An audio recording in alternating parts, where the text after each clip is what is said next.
Hi guys, welcome back to our channel और मैं हूं अंकुश ठाकुर। आज का एक और टेस्ट हम आपके लिए लेकर आए हैं। एक टेस्ट नहीं कहेंगे इसको, सॉल्व्ड टेस्ट कहेंगे। हम लोग आपके लिए लेकर आए हैं जो अभी रिसेंटली जो एग्जाम जेकेएसएसबी ने कंडक्ट किया है, उसमें जिस तरीके से उसने क्वेश्चंस पूछे regarding the topic general studies को लेकर, ठीक है, वही हम आपको इन वीडियो लेक्चर्स के थ्रू जो है वो करवाने की कोशिश कर रहे हैं। हमारी अप्रोच यही है कि आप चीज़ों को समझिए ताकि आपको पता चले कि किस तरीके से आपकी स्टडी जो है वो आपने पढ़ लिया है अब तक चीज़ों को, एंड अब फर्दर आपने किस तरीके से अपनी तैयारी को जो है वो और भी नेक्स्ट स्टेज पर लेकर जाना है, ताकि आपको आपके एग्जाम में जब आप बैठो तो आपको हेल्प मिल सके। ठीक है, तो अपने अंदर की जितनी भी कहेंगे हम अपनी क्या जो कमियां हैं उनको पूरा कर लीजिए। जो आपको लगता है कि हाँ ये चीज़ मेरे से छूट गई है, ये चीज़ छूट गई है, तो वो सारा की सारी चीज़ें जो हैं वो अपने आप जो है वो कवर अप करनी है। यही हमारा मेन मोटो है आपको इन वीडियो लेक्चर से बताने का। तो चलिए गाइस, स्टार्ट करते हैं आज का वीडियो सेशन। और आज का वीडियो सेशन में जो पहला क्वेश्चन आपके लिए आ रहा है वो है कि 1905 who among the following leader presided over the Banaras session of INC। Banaras में 1905 का जो सेशन चल रहा था उसके अंदर इंडियन नेशनल कांग्रेस के कौन से प्रेसिडेंट थे इन चार ऑप्शंस में से। Your option is Subhash Chandra Bose, Maulana Abul Kalam Azad, Jawaharlal Nehru, Gopal Krishna Gokhale. तो 1905 के टाइम पर जो आपके प्रेसिडेंट थे आईएनसी के, उनका नाम था Gopal Krishna Gokhale. So option D is the right answer. ठीक है, सेशन ऑफ आईएनसी मैंने आपको बहुत अच्छे से करवाए हुए हैं, पूरा आपको चार्ट मिला हुआ है, उस चार्ट को फॉलो कीजिए, उसी में से क्वेश्चन जो है वो पूछे जाते हैं। नॉट इन जेकेएसएसबी बट कोई भी अगर आप हाई लेवल एग्जाम भी दे रहे हो, even you are preparing for UPSC also, तो भी यूपीएससी के एग्जाम देख लीजिए, अभी रिसेंटली ईपीएफओ के एग्जाम हुए, उसमें भी ये क्वेश्चन पूछे गए, बताइए इस सेशन में कौन था, किस सेशन में कौन सा ब्लंडर हुआ था। तो सेशन ही मोस्टली आईएनसी के पार्ट में से पूछे जाते हैं। अगर आप आईएनसी अच्छे से पढ़ लोगे, 1 या 2 नंबर आपकी जेब में होंगे, ये गारंटी। ठीक है, चलिए नेक्स्ट जो है हम लोग देखते हैं नेक्स्ट क्वेश्चन को। एंड नेक्स्ट क्वेश्चन आपके लिए आ रहा है, that is okay. Next question आपके लिए आ रहा है, which of the following cricketers has won the Rajiv Gandhi Khel Ratna award for 2020। 2020 में किस क्रिकेटर को राजीव गांधी खेल रत्न अवार्ड से जो है वो नवाजा गया था, उनको ये अवार्ड जो है वो मिला था। योर ऑप्शन इज गौतम गंभीर, रोहित शर्मा, महेंद्र सिंह धोनी और Virat Kohli. So guys, the right answer of this question is option B, that is Rohit Sharma. ठीक है, तो रोहित शर्मा ने खेल रत्न अवार्ड जीता है 2020 का। ठीक है, चलिए नेक्स्ट क्वेश्चन देखते हैं। नेक्स्ट क्वेश्चन आपके लिए आ रहा है, who is the first female president of United nation general assembly. पहली जो आपकी वुमेन जो जनरल असेंबली के जो प्रेसिडेंट रही, उनका क्या नाम था? Benazir Bhutto, Agnes brooks, Vijay Lakshmi Pandita, Maigret Thatcher. So guys, the right answer of this question is बिल्कुल option number C, that is Vijaya Lakshmi Pandit, and she belongs to India. वो इंडिया से बिलोंग करती थी। ठीक है, ये आपने पढ़ा होगा United Nation. Facts about United Nation अगर आप सर्च करोगे या कहीं पर भी, तो आपको इसके बारे में जितने भी मेजर इंफॉर्मेशंस हैं वो आपको दी जाएंगी। ठीक है, चलिए क्वेश्चन नंबर 4 जो है हम करते हैं। क्वेश्चन नंबर 4 आपके लिए पूछ रहा है कि in India which of the following states gets a large portion of its rain during October and November। अक्टूबर और नवंबर में, लास्ट क्वेश्चन मैंने आपको बताया था क्या हो रहा होता है। ये देखिए, मैं आपको इमेज के थ्रू पढ़ाता हूं। ये इंडिया है कुछ इस तरीके से, और इस वक्त हवाएं ऐसे चल रही होती हैं। ठीक है, इसको हम कहते हैं रिट्रीट ऑफ मॉनसून। क्या कहते हैं? Retreat of monsoon. मॉनसून वापस जा रहा है अपने घर। ठीक है, सो पता है इस टाइम पर जो अक्टूबर से नवंबर का पीरियड होता है, इसमें इन 4 ऑप्शंस में से सबसे ज्यादा बारिश कहां पर होती है? क्या गोवा, तमिलनाडु, महाराष्ट्र और मध्य प्रदेश। सो अगर आपने मैप को फॉलो किया होगा, अगर आपने मैप को फॉलो किया है तो आपको पता होना चाहिए गोवा कहां पर है, तो तमिलनाडु ही यहां पर है। तो तमिलनाडु में जो है 2 बार मॉनसून आता है। कितने? 2 टाइम्स मॉनसून आता है। ये फैक्ट है गाइस, ठीक है। क्या है फैक्ट? ये आपके लिए भी याद रखना। हो सकता है बहुत सारे बच्चे इसको पहली बार सुन रहे हो कि इंडिया की एक ऐसी स्टेट जहां पर 2 बार मॉनसून आता है। अब यहां पर क्वेश्चन आपका होगा कि 2 बार मॉनसून क्यों? अरे ये देखिए, यहां से रिट्रीट मॉनसून आ रहा, तो यहां पर कौन सा ओशन है? बे ऑफ बंगाल है ना। तो जब रिट्रीट ऑफ मॉनसून हो रहा होता है तो यहां से हवाएं आती हैं, again they collect some moisture from the bay of Bengal, और यहां से होते हुए वो यहां पर गिरा देती हैं। सो इस पोर्शन में दोबारा से बारिश होती है, इसको हम कहते हैं डबल मॉनसून, ठीक है। तो रिट्रीट ऑफ मॉनसून के टाइम पर जो है आपके तमिलनाडु में, so Tamil Nadu is the right answer, Tamil Nadu में 2 बार मॉनसून आता है। अंडमान निकोबार साइड भी आता है। क्लियर है? ये फैक्ट्स हैं हिस्ट्री के, सॉरी ज्योग्राफी के, ये आपको पता होने चाहिए। नेक्स्ट क्वेश्चन देखिए, नेक्स्ट क्वेश्चन आपके लिए आ रहा है, who is the first human in the world to fly into space? पहले पर्सन का नाम आपने बताना है जो स्पेस में गए थे। तो बहुत सारे बच्चे इधर टिक मारेंगे, है ना, नील आर्मस्ट्रांग को, बट ऐसा नहीं है। नील आर्मस्ट्रांग बाद में गए हुए हैं। सबसे पहले यूरियन गैगरिन जो है ये गए हुए हैं कहां पर? स्पेस में। इन्होंने चांद पर पैर रखा है। तो स्पेस में यूरियन गैगरिन पहली बार गए थे, तो ये लैंड नहीं कर पाए मून पर, तो ये वापस आए थे। उसके बाद नील आर्मस्ट्रांग गए थे, एंड राकेश शर्मा जो है वो पहले पर्सन है इंडिया के जो स्पेस पर, ये कह दीजिए मून पर जो है वो गए हुए हैं, ठीक है। तो 3 फैक्ट आपको आज इस क्वेश्चन में पता चले। पहला पर्सन कौन थे? Yuri Gagarin. First who put step on moon is Neil Armstrong, and from Indian side is Rakesh Sharma, ठीक है। तो ऐसे आपको पता होना चाहिए। चलिए नेक्स्ट क्वेश्चन देखते हैं, question number 6। And question number 6 आपसे क्या पूछ रहा है? क्वेश्चन नंबर 6 आपसे पूछ रहा है, who was the first recipient of the international Raman Magsaysay award? किसको इंटरनेशनल रमन मैगसेसे अवार्ड से जो है फॉर कम्युनिटी लीडरशिप के लिए दिया गया था? उनकी लीडरशिप की वजह से, जिस तरीके से उनकी लीडरशिप थी। Your option is Jayaprakash Narayan, Ram Manohar Lohia, Mother Teresa, Vinoba Bhave. So guys question number 6 का आंसर क्या बन रहा है? क्वेश्चन नंबर 6 का आंसर बन रहा है विनोबे भावे जो है, इनको कम्युनिटी के लिए, बेस्ट कम्युनिटी लीडरशिप के लिए अवार्ड दिया गया था। कौन सा? इंटरनेशनल रमन मैगसेसे अवार्ड, ठीक है। क्लियर हुए? चलिए नेक्स्ट आपके लिए आ रहा है question number 7। And question number 7 आपसे क्या पूछ रहा है? Who among the following was assassinated by Madan Lal Dhingra in London in 1909? किनको मारा था मदन लाल डिंगरा ने? आई थिंक ये मैंने आपको क्वेश्चन पहले भी करवाया हुआ है, ये क्वेश्चन आप पहले भी पढ़ चुके हो। तो कर्जन को, रिगल डायर को, या जनरल डायर जिनको कहा जाता है, वरन हेस्टिंग्स या मायो। सो गाइस क्वेश्चन नंबर 7 का आंसर क्या है आपका? क्वेश्चन नंबर 7 का बिल्कुल लॉर्ड कर्जन को मारा गया था इनके द्वारा। ये क्वेश्चन देखिए, उधर पे क्या था?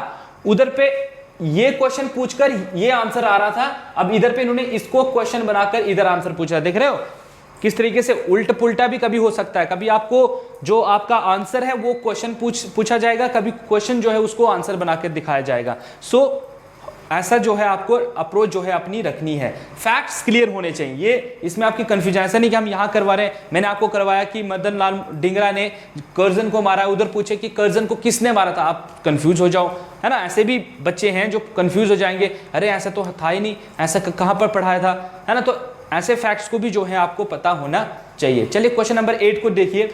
क्वेश्चन नंबर 8 आपके लिए आ रहा है, exercise Indira 2021 is bilateral exercise between India and which of the following countries. तो ये एक्सरसाइज वाले क्वेश्चन बहुत देख रहे हैं, तो इनको जरूर जितने भी एक बार फिर से देख लेना कि इस साल कौन कौन सी एक्सरसाइज हुई हैं, किस किस के बीच में हुई हैं। सो गाइज जो इंदिरा एक्सरसाइज है वो किसके बीच में हुई है? India and Russia, Japan, United state of America और UAE. So guys, the right answer of this question is question number 8 is option number 8, that is Russia. India ने रशिया, जर्मनी, अमेरिका, इन सब countries के साथ जो है वो bilateral military exercise, navy exercise जो है वो करते आ रहे हैं, ठीक है। चलिए नेक्स्ट क्वेश्चन को देखते हैं।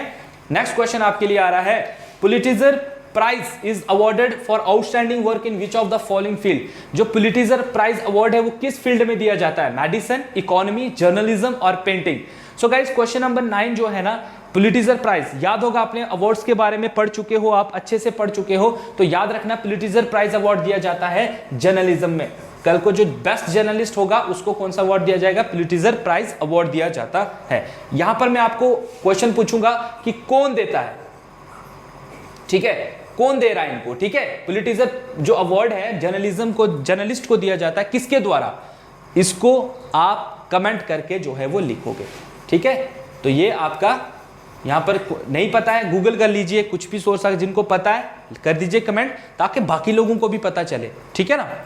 चलिए, तो हम लोग इस वीडियो लेक्चर से आपकी हेल्प भी करवाएंगे, हेल्प इन द सेंस जिनको जो नॉलेज नहीं मिल रहा है वो बच्चे कमेंट कर कर एक्स्ट्रा इन्फॉर्मेशन, मैं जैसे पहले वीडियो में भी बताया था कि जिसके पास एक्स्ट्रा इन्फॉर्मेशन है वो कमेंट में लिख दीजिए। फालतू कमेंट करने से अच्छा है कि आप कोई इन्फॉर्मेशन जो है वहां पर लिख दीजिए, ताकि बाकी बच्चे जब कमेंट्स पढ़े तो उनको कुछ अच्छी चीजें वहां से मालूम हो। ये नहीं है कि आप ऐसा है वैसा है जो आप उल्टे सीधे कमेंट्स वहां पर करते हो, उससे अच्छा है कि कुछ अच्छा कमेंट कीजिए जो बाकी लोग जो पढ़ें तो उनको वहां से इस वीडियो से इंफॉर्मेशन मिले। अगर हम आपको एक इंफॉर्मेशन प्रोवाइड कर रहे हैं इस वीडियो में, तो आप भी, अगर आपको लगता है कि पुलिटिजर प्राइज अवार्ड में कोई फर्दर हम आपको जो है इसमें कोई आइडिया ऐड ऑन करना है, तो आप कमेंट में जरूर लिखिएगा गाइस। इस वीडियो में नहीं, बल्कि आप अभी तक जितनी भी वीडियोस देख रहे हो हर एक वीडियो में आप ऐसा ही कीजिए, ठीक है। This is the best option. आप एक अच्छी जो है स्टूडेंट की तरह जो है ये काम कर सकते हो।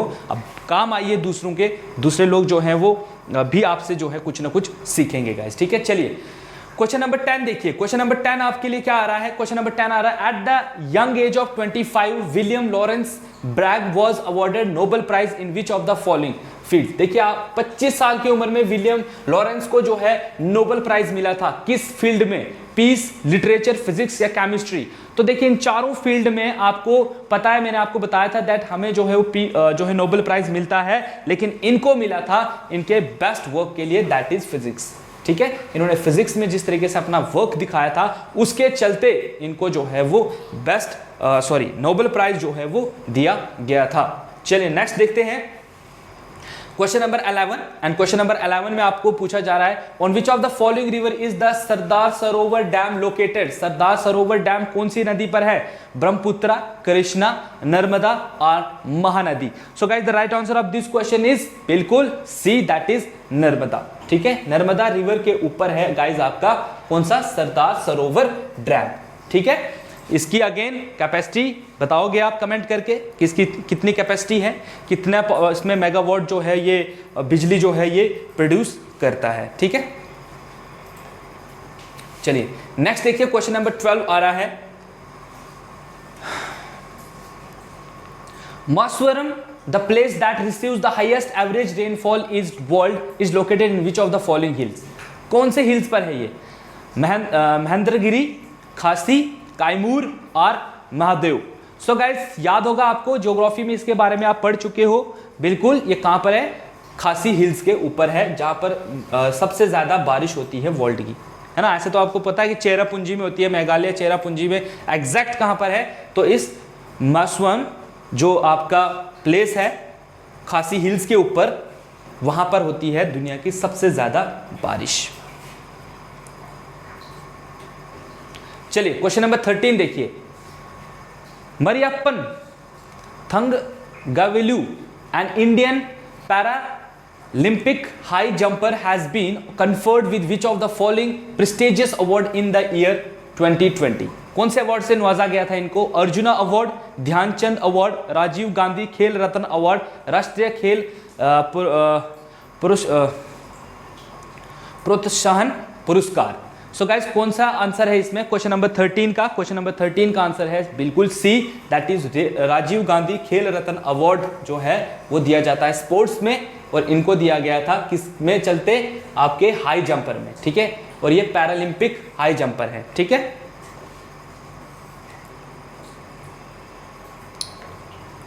नेक्स्ट देखें, क्वेश्चन नंबर 14 आ रहा है। क्वेश्चन नंबर 14 आपसे पूछ रहा है कि मिशेल फ्रेड फिलिप्स जो है सेकंड वाले, the first athlete to win 8 gold medal in the single Olympics is an outstanding personality in which of the following sports. किस स्पोर्ट्स से बिलोंग करते थे, तो मैंने आपको लास्ट उसमें भी बताया था इसके बारे में। He belongs to swimming, long jump, wrestling और boxing. So guys question number 14 A, that is swimming. कहां पर बिलोंग करते हैं, कि क्या करते हैं, ये स्विमिंग करते हैं, ठीक है। चलिए नेक्स्ट देखते हैं 15 क्वेश्चन। 15th क्वेश्चन आपके लिए क्या पूछ रहा है, where is the Korba thermal power plant located? Korba thermal power plant कहां पर है? मणिपुर, छत्तीसगढ़, गुजरात या राजस्थान? तो इसका राइट आंसर क्या है? बिल्कुल कहां पर है ये? छत्तीसगढ़ में। अगर स्टेट ठीक है ना, कहां पर है? छत्तीसगढ़ में। चलिए क्वेश्चन नंबर 16 देखिए। क्वेश्चन नंबर 16 आपसे क्या पूछ रहा है?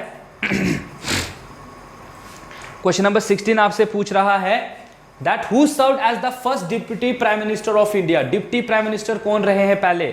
जयप्रकाश नारायण, सरदार वल्लभ भाई पटेल, चक्रवर्ती राजगोपालाचार्य और Atal Bihari Vajpayee. So guys the right answer of this question is बिल्कुल आपका option number B, that is Sardar Vallabh Bhai Patel Sahab जो हैं as the first deputy prime minister रहे हैं इंडिया के। ठीक है, याद रहा? चलिए नेक्स्ट क्वेश्चन देखते हैं।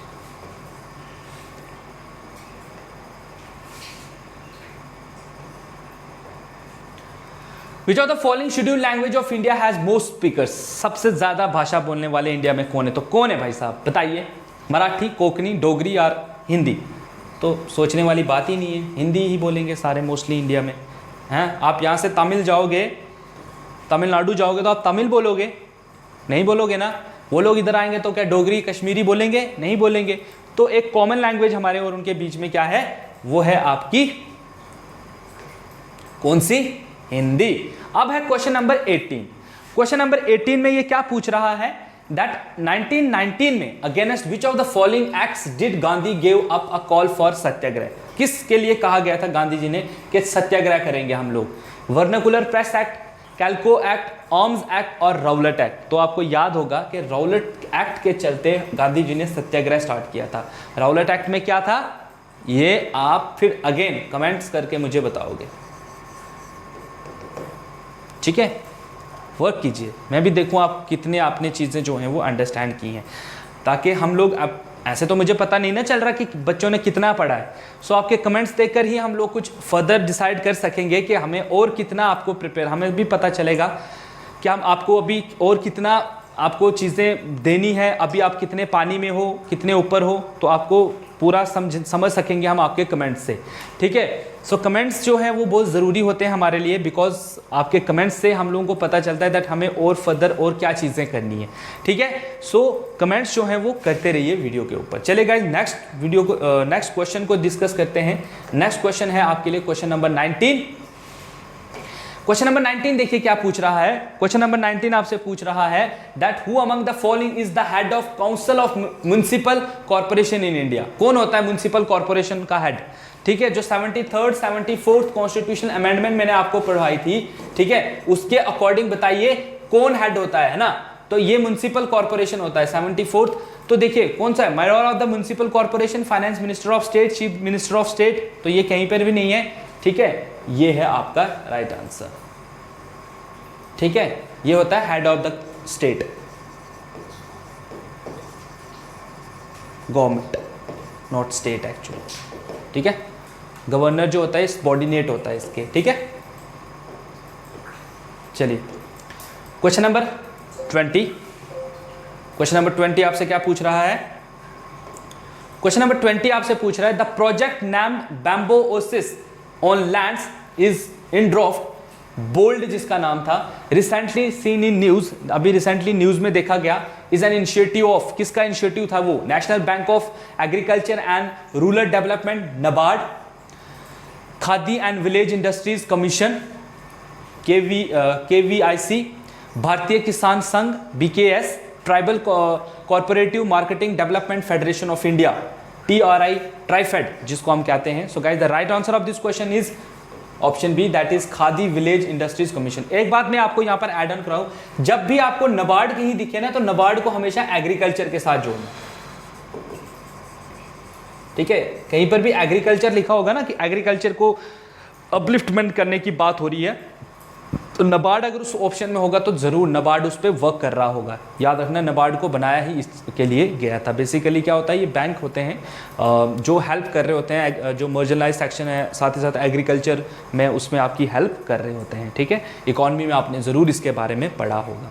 सो गाइज, ये थे कुछ 20 इंपॉर्टेंट क्वेश्चन जो हम आज की वीडियो में आपके लिए लेकर आए थे। एंड आई होप गाइज के आपको जो है इन क्वेश्चंस के आंसर्स आपको अभी तक समझ आ चुके हैं। एंड आप जो है अभी तक आपको 5 वीडियो जो है वो मिल चुकी है। 100+ क्वेश्चन आप अगेन फिर से कर चुके हो एंड लगातार आप तक वीडियो जो है हम लोग पहुंचा रहे हैं। कमेंट्स करना मत भूलिए, कमेंट्स करना बहुत ज़रूरी है। कमेंट में अच्छी चीज़ें लिखिए, पूछिए हमसे कि हमें क्या करना है, कैसे पढ़ना है, या अगर आप चाहते हो कि आप किसी सब्जेक्ट में वीक हो, अगर आपको लगता है कि आपको पॉलिटी सही नहीं समझ आ रही है, आपको हिस्ट्री समझ नहीं आ रही है, तो हम लोग ट्राई करेंगे आपको अच्छे से प्रॉपर वे में और बूस्ट करने के लिए, ताकि आप एग्ज़ाम में जो है वो सही से एग्ज़ाम पेपर जो है वो कर सको। इसी के लिए आप हमारा चैनल भी देख रहे हो और इसी के लिए हम आपको पढ़ा भी रहे हैं। सो एक कोऑर्डिनेशन हम लोगों के बीच में होना बहुत ज़रूरी है। ठीक है, सो वीडियो को शेयर कीजिए अपने फ्रेंड्स के साथ, अपने जितने भी आपके ग्रुप्स हैं उनके साथ। And keep watching the JK exam cracker guys. तो आज की वीडियो के लिए बस इतना ही। नेक्स्ट वीडियो में मिलेंगे कुछ और इंटरेस्टिंग फैक्ट्स के साथ, कुछ और इंटरेस्टिंग टॉपिक्स के साथ। तब तक के लिए have a nice day and thank you so much guys.